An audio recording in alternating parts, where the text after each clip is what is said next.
It's off, over 50 and fired, and now what? With Linda and Shelley. Hey, it's a cloudy day out there, and we're here with our wine as usual, right, Shelley? Yes, Linda. We have a nice Pinot Noir. It's a little bit on the light side. Mm-hmm. It's a New Zealand blend, but it's quite nice. It's called Tablelands, by the way. So to get us started up, we'll just go a little bit backwards on what happened at the last podcast, which was about this shit's not easy. We talked about the ups and downs, the emotional roller coaster ride that we've been going through, and all the emotions came out within the first. We talked about all the emotions in the first podcast, but then we realized things set you off. It doesn't. Things go up and down. Mm-hmm. Things trigger you off, and you have to have the ability, those coping mechanisms, to be able to help yourself out, not just at the beginning, but throughout the entire process. Mm-hmm. Right, as we go along. Then what we did, we talked about our infamous checklist.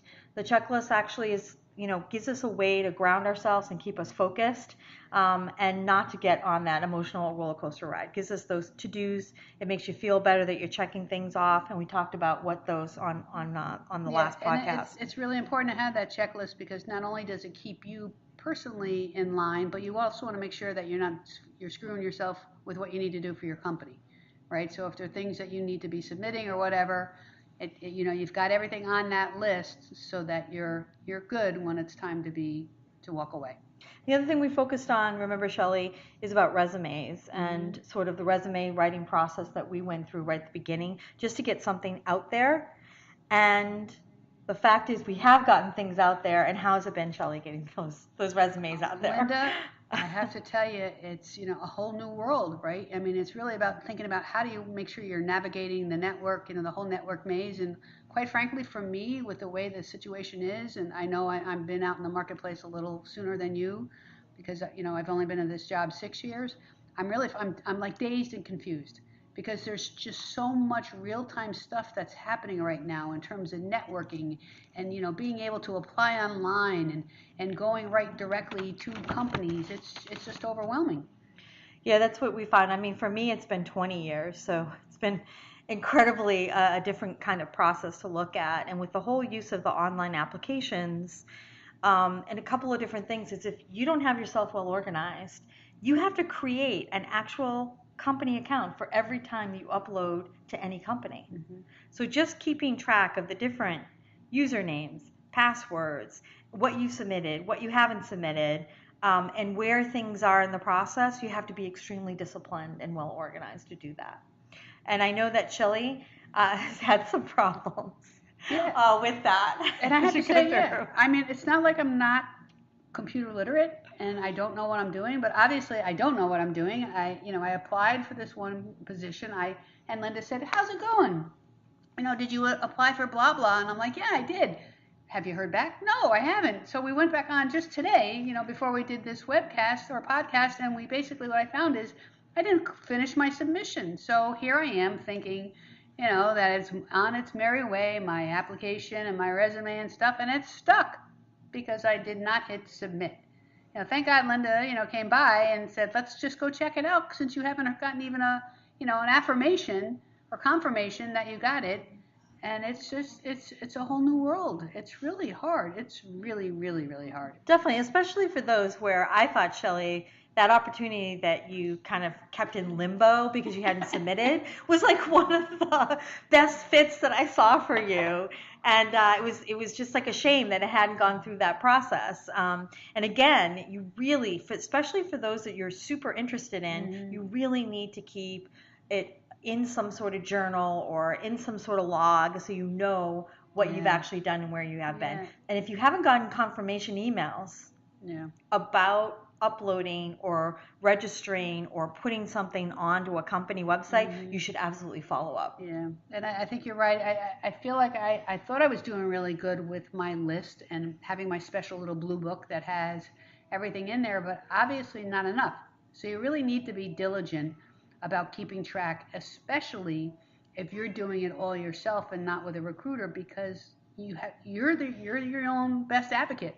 There's nobody else. It's you and the computer. Right. You're acting as your own recruiter. Your computer is your advocate. Absolutely. And then the other thing that I found, that you have to make sure that your resume is uploadable. So there was some reason why my resume, even though I saved it as a PDF, did everything I thought was right, you have to test to make sure that the resume is going to upload, that you haven't formatted things in a way that are going to make it difficult to be compatible with other company systems. Mm-hmm. So be careful. Try to keep it as streamlined as possible. No fancy doodads and graphics and a lot of stuff, because that can get in the way of the company actually getting your resume. Mm-hmm. So be careful with that Mm-hmm. as you go through.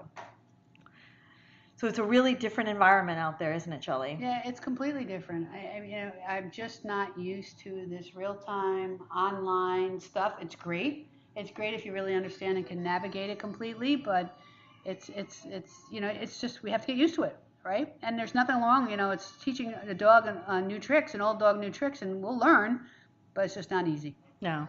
The other thing that's amazing is that can be cause a lot of confusion and allowing you to get dazed is the number of job postings that come up. Like if you are on LinkedIn or any of these other places where you're getting notifications of new job postings, it's crazy how many get uploaded, how many are available, and it's so fast. How many you get versus what I get. Yes. I don't understand this. So here I am telling Shelley, because we're kind of in it's a similar fields or area, but we have different specialties, and so some of the opportunities that I'm seeing are much better fit for Shelley than for myself. So I'm like, hey Shelley, did you see this one? I think this is great for you. And she's like, what? Yeah, what? I haven't seen it. What do you mean? Where is it? And then she'll go and she'll show me this whole list, and she's got like 5 times as much shit as I have. And I don't get it. But obviously she's got the right keywords that I'm not putting in. I thought I actually put the same ones in, but obviously not. No, so that's very important. Like when you do any of these services, or if you go into LinkedIn and you're looking for the job searches or whatever, any of the job searches pieces, you have to be extremely careful about the keywords that you put in. You may think that you've got all the keywords, but you actually have to look at different ways that someone may talk about your area of expertise. Or maybe it might even be an adjacent word. And I even put in words where, really, it's not my area, or I know a little bit about it, but sometimes people merge those jobs together. Mm-hmm. And so you kind of have to go a little bit in those adjacent areas and think about different keywords that you may want to use in those areas. And the other thing that I found is you need to kind of not only be on the lookout for yourself, but the two of us have been looking out, of course, for each other, but also there's a lot of other people at our company who were affected by the restructuring. So we're on the lookout for others too. And one thing that I've been doing is actually taking like pictures of the opportunities on my phone as I'm scrolling through and looking them, and then emailing them to people to say, hey, have you seen this? This might be a good fit. Yeah, it's really helpful. I mean, you have to make sure that if you're all in this boat together, same boat together, and you want to make sure that everybody lands on their feet. So again, to Linda's point, if you see something and it's not right for you, pass it along to somebody that you might have worked with that also got restructured. Now for me, it's been a long time since I've actually been on a job search, but I really didn't use a lot of recruiters, and I know for you that's one of the main ways that you looked at. Recruiters have been wonderful for me. Every year they would check in and say, hey Shelley, how things going? Anything new I should be be made aware of or anything, and they've been really helpful for me because they've been my personal contact for opportunities in many different companies, right? And so and they understand my expertise. They understand what would be really good in terms of company matches. They match their needs, the company's needs, with your skills, and it's nice because they keep on top of the whole status of your engagement with these different potential job opportunities. And so it's now, some of the folks that I used before, some of them are around, some aren't. So how do we actually then also find the right recruiters? And that's been a struggle, but we need to do that. We need to establish connections with some new recruiters. We know they work really well. I think both online application as well as recruiters could help us. But it's just now how do we create that network again with new recruiters? Yeah, and for me, I have even less experience with recruiters because, I mean, the last time I actually physically went out and tried to get a job was 20 years ago.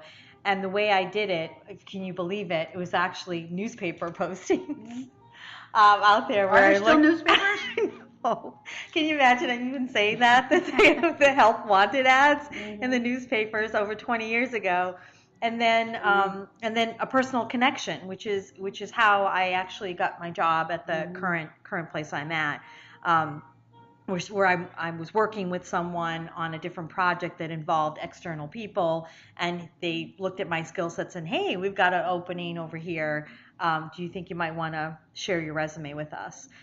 So for me, it was personal connection. So I haven't really used a lot of recruiters other than fielding recruiters when they call in, as I had a full-time job already to look to see if I was interested in maybe moving to another company, which I never did.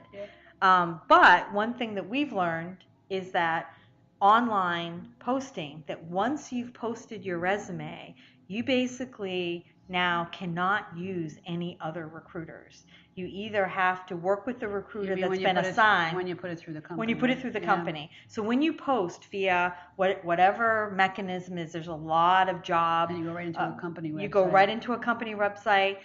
They have their own HR and their own recruiters, and no one else, no other recruiter can pick you up. So you just have to realize that once you post, you have to work with the people that have been assigned to that company or the HR group that's assigned with that company. And you have to be your own project lead, right? You have to take control of that situation. So to Linda's point earlier, you have to make sure you remember your username and your passwords for when you're going into that company website and checking on them, and you have to have a little checklist like we've done with other things, I guess now, that says, keeping track of where you've applied and where you are, because I don't do it.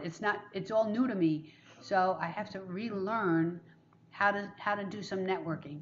And I'll get there, but it's not easy. And I know that Linda also talked about the fact that a little bit earlier about all those contacts, and whether you're just talking to somebody, you meet somebody in the elevator, or you're having a cup of coffee, talk to everybody, because you never know who might be that right person that could get you into contact with somebody else, or maybe there's an opening at their company, Right. But it's the first time you're sharing. Say, hey, I'm going to be available as of this date. Here's what happened. It's just good. Just keep all avenues open, but you have to be really diligent, and you have to be your own advocate, especially when you're doing online applications. Yeah, and I think for us in particular, we're actually still at our jobs. We haven't actually finished out. Soon, though. Soon, very soon. We've got another 2-3 weeks left before we end our work with our current company. And so for me, balancing keeping the transition and going through the transition at work, and then also trying to start the job search and trying to keep up with all of these online postings and everything has become, I think, for me, very difficult. And one of the things that's kind of sometimes gotten me overloaded and just overstimulated, and just that I need a break. Yeah. We talked about that earlier. Linda's like, well, let's go back and look at this one job that I thought I applied to all nicey nice, and I was wrong. And she's like, well, what about the others? And I'm like, you know what, Lynn? I can't do it today. I can't handle it. My brain can't process it. It's just so much stuff that's happening, big things in our lives that are all connected to, us, being restructured, and our whole lives are changing. And sometimes you just got to take baby steps. And that was a baby step today. I can't go beyond that one. I'll have to check the other ones tomorrow. And you know what? If I don't have them, or I don't get hired from one of those jobs, and it wasn't the job that I'm supposed to have anyway. But it is. You got to take baby steps. Absolutely. And then the other thing that we have not yet done and taken advantage of, which we want to talk about on our podcast, is we have outplacement services that are available to us. And right now, we haven't started those because once we contact them and have our first meeting, the time that we've been assigned, which for us has been pretty generous, 9 months of outplacement